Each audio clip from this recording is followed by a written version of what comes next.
Hello everyone and welcome again to another Teacher Joseph podcast. Today's phrase is to be hooked on something. To be hooked on something. And that's a playful way to describe a habit which may look like an addiction. Now, we often refer to, for example, children playing video games too much. Parents might say, "Oh, you're really hooked on that, aren't you?" And if someone is very passionate about a hobby, we often refer to them as being hooked. Particularly on things like food. We can say, for example, "Oh, my children are really hooked on fish and chips. They love that." It's a way of referring to someone using a repetitive habit. Now, we often use it playfully. There's no darker meaning to it, although it does indicate that perhaps there's some kind of resemblance to people who have an addiction. Now, people who have an addiction, let's say to alcohol or drugs, they don't usually talk about themselves being hooked on something, but it may be that the habits that they have are the same, although having an addiction, of course, is a much more serious problem. Let's examine this a little bit deeper. So there's a news story today, and it says, "Addicted Brits are so hooked on their smartphones, they need a fix from them every hour." Now, this is indicating that British people love to use smartphones.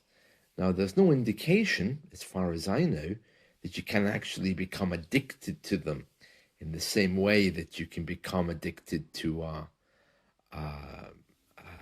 type of alcohol, for example.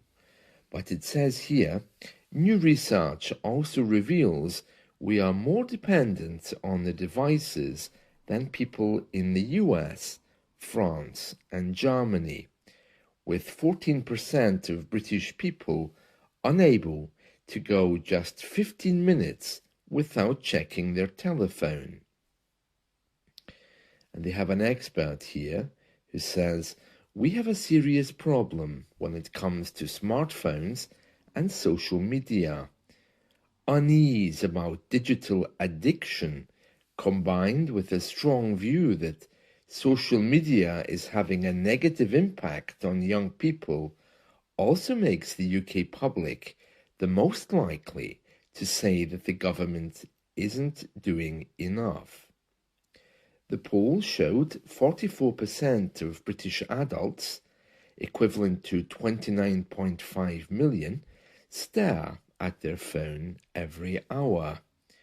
Experts warn they are so addictive that users get the same chemical kick out of refreshing them as they do when they're gambling.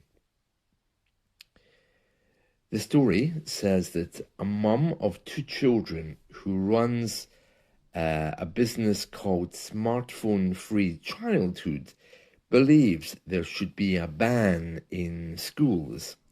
She said, "We're just asking that when children go to school, they take the SIM card out, pop it in a Nokia, and then everyone's got the same safe device." Okay, well, I'm not I'm not sure of the practicalities of that, because most phones these days, or at least many of them, have eSIMs, and I'm assuming they want the SIM card to be taken out and put into the old Nokias, which don't have smartphone capabilities, the ones you can only used to send texts, like the Nokia 3310. That was one of my first phones. I loved that phone. But anyway, you can hear this story started off by talking about British people being hooked on their smartphones. And then it goes on to talk about a deeper problem, and they mention the word addiction. Usually, amongst British people, we don't use the words hooked on in such a dramatic way. For example, I could say my mother is really hooked on the drama that's on TV every day, or my cat is really hooked on his snack, which is called Lick Licks. He goes really crazy for that. I don't quite know why. And we use hooked on in these kind of more playful ways. But as we can see here, it's also used to talk about things which are a little bit darker. So there we are, to be hooked on. This is a very old song, Hooked on a Feeling by Blue Suede. Although I think I remember it from the 1990s TV show Ally McBeal. It says here, I'm hooked on a feeling, I'm high on believing that you're in love with me. So again, it's making reference there to addiction, but in a playful way. Hooked on a feeling, it means that I really enjoy the feeling. I'm hooked on it. And the next line, I'm high on believing. Well, of course, again, when addicts take their desired substance, we often refer to them getting a high. So I'm hooked on a feeling, I'm high on believing. Once you take your desired substance, you're left with a high. Or you can say, I am high on believing. But it's important again to point out here that hooked on something usually refers to something playful and innocent, unless the discussion goes a little bit darker. When I was a child, I was hooked on bubble gum. I loved bubble gum, you know, the kind of thing that you chew in your mouth and then you make a big bubble with it, and then it bursts. And we even have a genre of music called bubblegum music, which is feel-good music, the kind of music from the 1970s and 80s where you would have your roller skates chewing your bubblegum going down the streets. Bubblegum, yes. So just to finish off with this song, I mean, the lyrics are not very exciting, but this part, I'm hooked on a feeling, I'm high on believing that you're in love with me, shows the playful way in which we use hooked on to refer to the lighter side of addictive behavior. Speaking of getting hooked, there's another couple of stories here, all about British food. Now, I have to warn you, for those of you who love food, these stories are in rather bad taste. So if you're someone who's passionate about food or sensitive about it, you may not like the following stories. One is about an Englishman who's discovered that dipping cheese into coffee may give a delicious alternative to working with pastries. This man, Edward Hancock, who claims to be a cheese expert, he says not only does it produce a great tasting drink, but bits of cheese in the bottom of your coffee are really delicious. He says, choffee, cheese with coffee, balance the bitterness and acidity of the coffee alone. And apparently Scandinavians already do this. They put certain types of cheese in their coffee to make it taste nice. They can dip it in, or they can dunk it. We've spoken about the verb to dunk before, just like the chain of coffee shops, Dunkin' Donuts. It's a very popular shopping chain here and in America, where you can shop for your donuts. I think they're online as well. So it's called Dunkin' Donuts because basically you dunk them.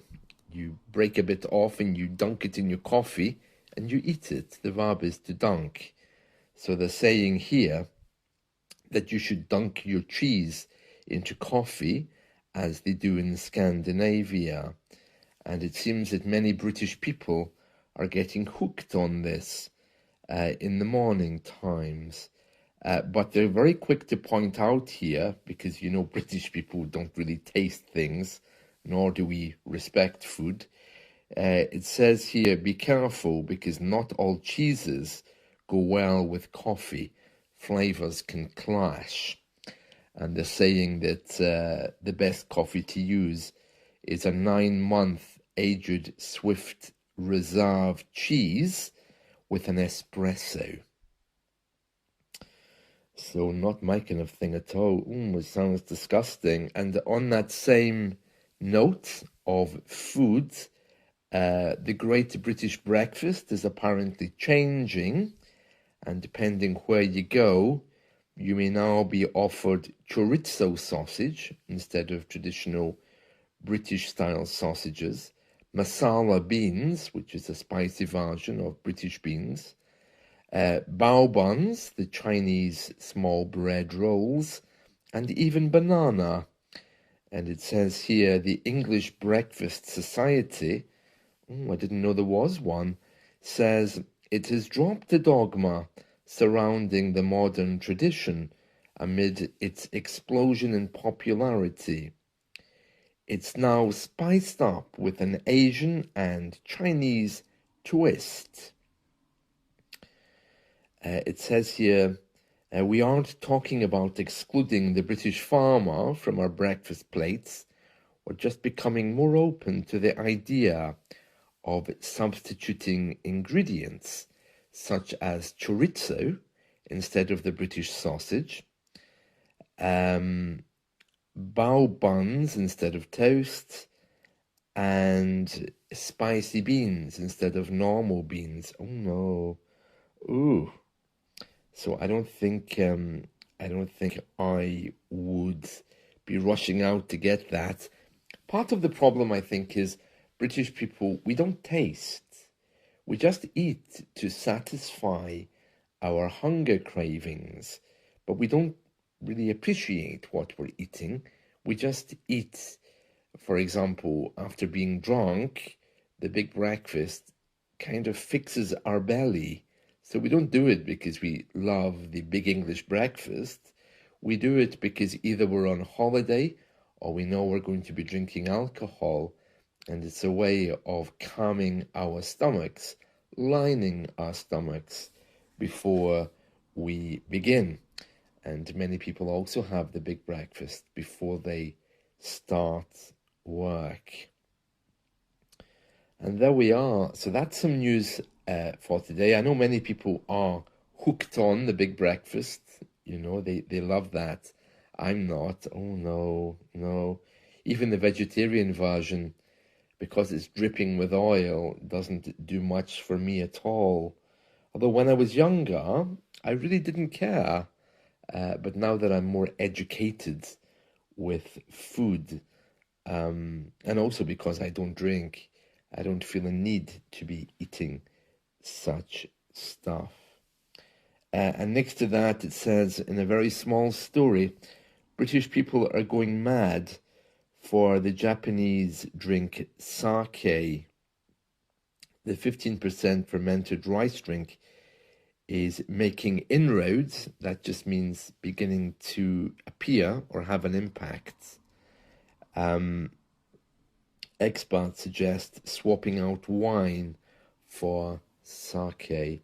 Yeah, again, when I was younger, I tried sake. There's two types, isn't there? There's the one that's white, it looks very milky, And as I recall, it's much more delicious than the other one, which is simply like a white wine.